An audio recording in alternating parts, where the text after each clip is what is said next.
And there it is, 6 million tons, 2.3 billion blocks, 52-degree angle of slope. And as I always point out when I give this talk, that is the corner that you want to climb if you're going to climb the Great Pyramid illegally. Or legally, come to that. Because the southwest corner has the most perfect line. And it's most easy to follow up to the top of this 481-foot monument. And the Great Pyramids tower over the city of Cairo today, dwarfing all modern architecture.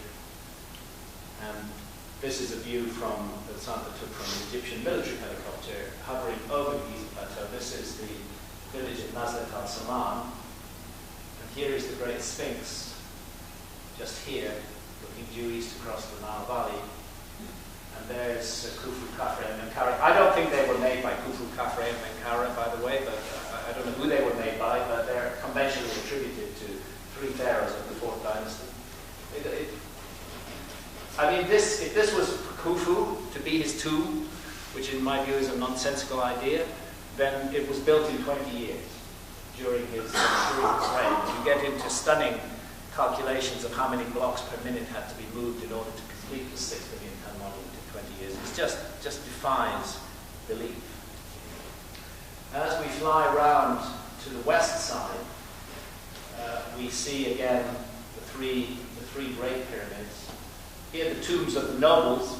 There was a sacred sanctity attached to the site, and naturally people did wish to be buried close to this sacred place. And that adds to the notion that it's a necropolis, but I don't believe for a moment that the function of the Great Pyramids themselves was to do with the burial of any pharaoh. There again is the Sphinx, 270 feet long, 70 feet high, looking out across the Nile Valley. And coming closer, we're looking at the northern faces of the 3 great pyramids here, where their true entrances are. And closer still, you can see that there's half a course of masonry on the south side at the top of the Great Pyramid. And there is, in fact, a wooden structure on top of there, as you were asking me earlier, which measures the original height of the Great Pyramid. But for some reason, I don't know, we're not getting enough light through this projector or something. It's not showing the details sufficiently.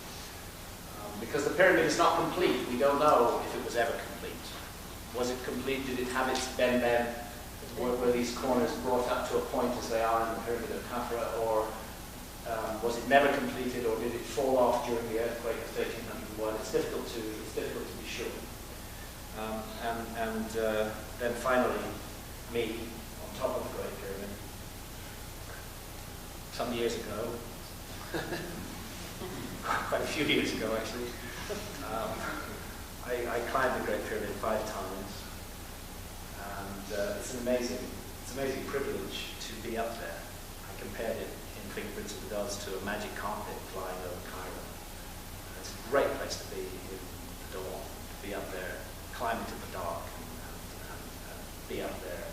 The heavens just rolling above you, and this sense of this huge sacred energy just rumbling underneath you. I mean, it's not the last surviving wonder of the ancient world for no good reason. It is the most incredible place on planet Earth. Right? There's just no doubt about it. The Great Pyramid is the place to be.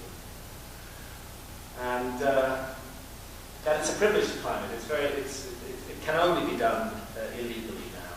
The Egyptian authorities have just clamped down legally on legal crimes. But fortunately, Egyptians are human and subject to human weakness, and money can change hands, and the deal can be done. How much? Well, it cost me. I mean, the one time I really paid, I set out the figures in Fingerprints. I forget. I mean, it was probably like a couple of $100. It wasn't that much. It would cost you more now. Yeah. Now it's $2,000. Huh? $2,000.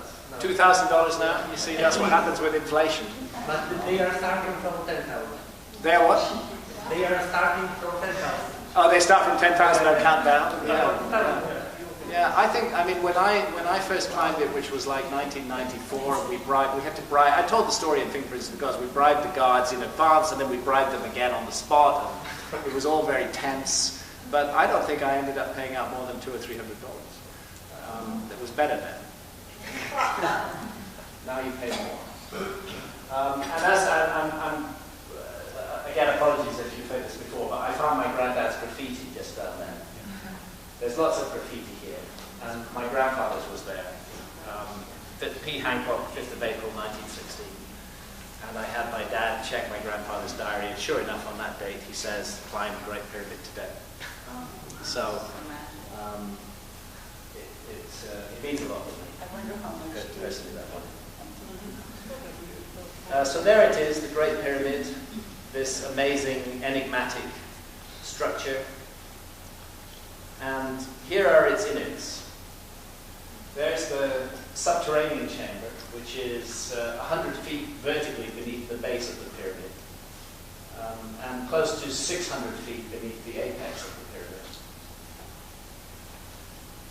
And it's entered through the true entrance, the true northern entrance to the Great Pyramid, which was closed actually until the 9th century. At that time the pyramid still had its casing stones, and the Arabs couldn't figure out a way in, and Caliph Mamun started breaking a hole into the pyramid, which is called Mamun's Hole, and that's the entrance that we go through into the pyramid to this day, and eventually exposed the internal corridor system. This part, of course, is hewn out of solid bedrock. And I believe that the subterranean chamber is the oldest part of the pyramid. I think, as a matter of fact, that's why the pyramid was built there. There is a natural mound inside the Great Pyramid, about 30 feet high. And what we must then picture in deep antiquity is a natural mound into the side of which was cut this channel, and beneath which was excavated this chamber. And then later the pyramid was built on top of it. I think the subterranean chamber is prehistoric, and it's the reason, it's the original primeval mound why the Great Pyramid was built there. That's the subterranean chamber as it looks today. And really the Egyptological theory is laughable, which is that this was originally intended to be the tomb of Pharaoh Khufu, but that the Egyptians, those whimsical ancient Egyptians, having excavated this 300-foot long sloping corridor, which by the way is perfectly straight from top to bottom, and having got down there and started excavating the subterranean chamber, well, they just changed their minds. And they said, no, actually, we won't bury the pharaoh there. We're going to stick him higher up in the pyramid. And they abandoned it. I think that's a nonsensical idea. I think this is a fundamental part of the Great Pyramid. It was designed and intended as such. I believe these pins of stone themselves play a part in its overall function. It's amazing sound effects that you get down there. You can hear somebody chanting in the King's Chamber when you're down in the subterranean chamber. Here's how it looked 100 or so years ago. Much more spooky than it is today. Scary in a way. And it's interesting to look at these ancient pictures. That's that corridor, the descending corridor that goes down to the subterranean chamber. And into its side is cut this channel, which leads up through a sort of winding intestine called the well shaft that joins with the main corridor system up here. Quite a feat that, to make this connect with that. Nobody knows what it's for or what it's all about really. But if we go on up here, and then we're going to find ourselves in the ascending corridor going up there. That's what the ascending corridor looks like. Nice railings now and steps. It's still a difficult climb if you've got stiff legs. But as long as you can bend double and eighth walk, it's fine. And that's the junction of the horizontal corridor that goes to the Queen's Chamber and the Grand Gallery that goes on up to the King's Chamber. And again, that's that junction point there where this 19th century photograph shows us. Today it's very nicely tidied up, but you go along through there and you come into the Queen's Chamber. There's a step in the corridor. Nobody knows what that's there for. And finally, there is the Queen's Chamber itself. And those, we were talking on the bus about the robotic exploration of the shafts. That's the southern shaft of the Queen's Chamber, which points at the star Sirius. And it points at the star Sirius in 2500 BC, by the way, at the time that it transits the meridian, which is one of the reasons why we cannot separate the Great Pyramid entirely from the ancient Egyptians, even if we wish to. And as I mentioned on the bus, this was previously closed. There was a blank stone face there until 1872, when the British Freemason Wayman Dixon discovered that the hollow points and knocked them through, and we now know that the shafts are there. And those shafts, in the case of the Queen's Chamber, do not exit on the outside of the pyramid, and there's a whole issue about what they're about. Whatever they're about, one of the things they're about is a connection to this afterlife system. And there is the Grand Gallery, this amazing cavity inside the Great Pyramid, which is 153 feet long and 28 feet high. And it's what's called a Corbel vault, which is that each course slightly overhangs the course below it, producing this vaulted effect. And right up there at the top is the antechamber that leads you into the King's Chamber. How many here have been to Giza? I bet just about everybody. We're all Giza pilgrims, so you know what I'm talking about. And there again, it's interesting, instructive to look how people had to get up there in past times. That when there was no, aids, no banisters to cling on to, you work your way up into that gloomy darkness. And you would come through from the antechamber into the King's Chamber itself. One thing human beings have never stopped doing is scrawling graffiti over walls. There's the northern shaft of the King's Chamber. That's the opening into the northern shaft of the King's Chamber. And here is the King's Chamber itself, which is a sort of symphony of geometry. 34 feet, 4 inches from east to west, 17 feet, 2 inches from north to south. It makes it a 2x1 rectangle. It's 19 feet and 1 inch high. It's made of 100 granite blocks. Those granite blocks were brought all the way from Aswan in Upper Egypt. They're from a known quarry. They were brought about 500 miles. And the ceiling blocks are of the order of 50 to 70 tons each. Here we are, some 300 plus feet above the ground, and they're moving around these giant blocks of stone as though they were Lego. To cut a long story short, the ancient name for Giza was Rostam, and the texts make it clear that a great secret lay hidden in the 5th division of the Duat, which was referred to in the text as Rostam. So there's a very strong suggestion that Giza is a Duat on the ground, and it's a specific part of the Duat. It's the 5th division. It's also called the land of Sokar, and it's from that we get the name Saqqara, by the way. That is the 5th division of the Duat on the ground.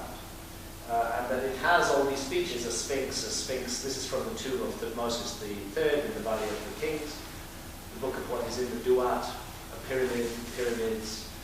You begin to see the comparisons, that what we're looking at is a book of the dead in stone when we look at the monuments of Giza. I don't dispute that they have other functions, but one of the things they are is a simulator for the journey that the soul is going to make after death.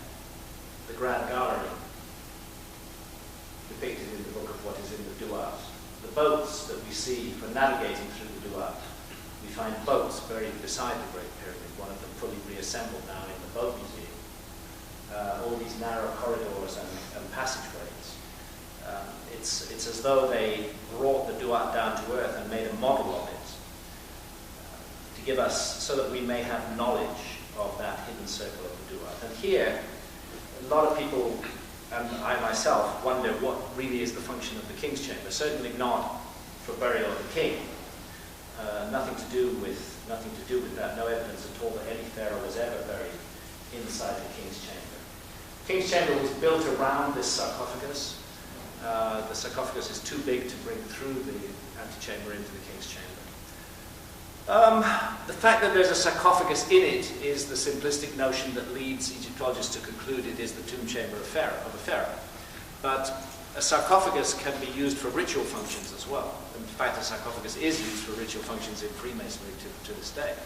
So maybe some ritual function was involved in that sarcophagus. At any rate, in the 5th division of the Duat, this encounter occurs. It's called the Weighing of the Soul. And it takes place in the Judgment Hall of Osiris, which is also called the Hall of the Double Mart. And very frequently it's approached up a sloping corridor, rather like that grand gallery. So I'm wondering whether that's what the King's Chamber is. It's this central moment in the journey through the Duat.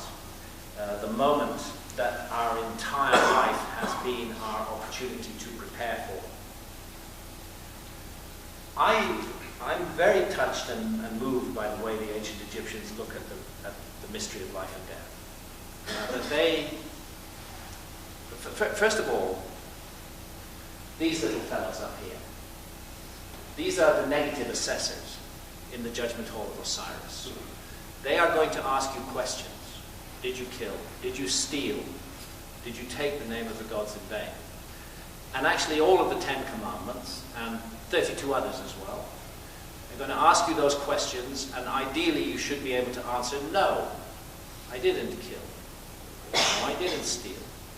You're supposed to not have done those things. But the ancient Egyptians, indeed like the modern Egyptians, have a very forgiving understanding of human frailty. They understand that we are weak, that we cannot all be perfect. And life is seen as our opportunity to iron out our imperfections. Indeed, the human life was seen rather like a work of art that a sculptor might engage with for a very long period of time, a whole lifetime of sculpture, chipping away here, make a little mistake every now and then, fix it, work around it, improve it, until at the end of your project, at the end of your 70 or 80 or 90 or however many years you get, you look at your work of art, which is your life, and you can honestly say, I did good. That would be the ideal thing. You don't have to just be this perfect paragon of virtue all the time. You will make mistakes, but the point is to correct those mistakes. This is very clear in the ancient Egyptian tradition. So the moral aspect of the judgment scene is moral behavior is kind of necessary but not sufficient for what is going on here. There's something else going on as well. This is the goddess Maat. She wears the feather of Maat, cosmic justice, truth, harmony on her headdress. And this notion of harmony with the universe is also very central to what's going on. And here is the weighing of the heart. This symbolizes the heart or the soul of the deceased. And here is the feather of Maat. And what you don't want is for your heart to be heavy in the scales and to overweigh the feather. You want to balance. You want to have lived a life that produces balance at the end of the day. Some kind of harmony has been achieved. And that involves all the choices that we make in our lives. Every minute of every day we're making choices. And those choices define the life that we've led. And if we have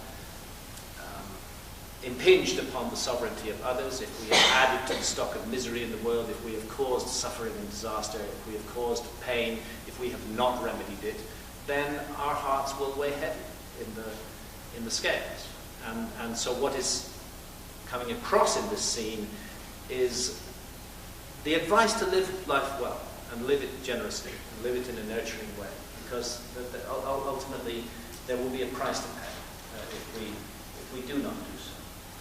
And to learn from our mistakes and to integrate those learning into the behavior that we have towards others. Osiris sits in judgment at the end. It's interesting that this is the psychedelic blue lotus that we see here in front of him. And this is Amit, the eater of the dead, who certain souls have so wasted the gift of life, have so abused the extraordinary gift that the universe gave us of life, that they don't go on to another incarnation, and that that's what Amit signifies. He's the eater of the dead, annihilation, the end of certain stories. There's the specific close-up on the weighing of the heart. And it's not only a judging or testing of actions, but it's called the weighing of words. And some kind of gnosis is implied in this. And this is where we start to get an intersection with the later Gnostic and Hermetic literature that I'm going to talk about in a moment. Some kind of knowledge, not book learning. They don't care whether you spend your life studying books or not. The question is, did you get it? Did you get the mystery that you were here to solve? Did you get it? Did you understand what life was about? Or did you pass through your life and just asleep? Did you at some point wake up and start asking questions? Did you get it? That's what gnosis is. It's a revelation. It's a revelation that is referred to. It's revealed knowledge, not book learning. And I'm reminded of this passage in the Tibetan Book of the Dead: meditation, love, ethics. None of these alone can bring about enlightenment without wisdom. And there's Amit again, the eater of souls. And this is what happens if you are justified in the judgment. And it might involve many incarnations. But ultimately the deceased asks Thoth, the god of wisdom, the god of writing, how long have I to live? And Thoth replies, thou art for millions of years, a period of life of millions of years. And there's this moment, beautifully depicted here in the tomb of Thutmosis III at Valley of the Kings. It involves a tethered serpent, interestingly enough, the Osiris figure, and the soul rising up into the stars. And symbolically, yes, I understand that can be taken as an ancient alien thing, but symbolically, what it meant was the ultimate aspiration of the soul was to be reincarnated, to be reborn as a star, and to shed light and life throughout the universe, and on the scale of millions and billions of years, not of the little short lifetime of a human being. So for the ancient Egyptians, the sun, the stars were all conscious objects. They were not dead matter in the way that we view them in our society today.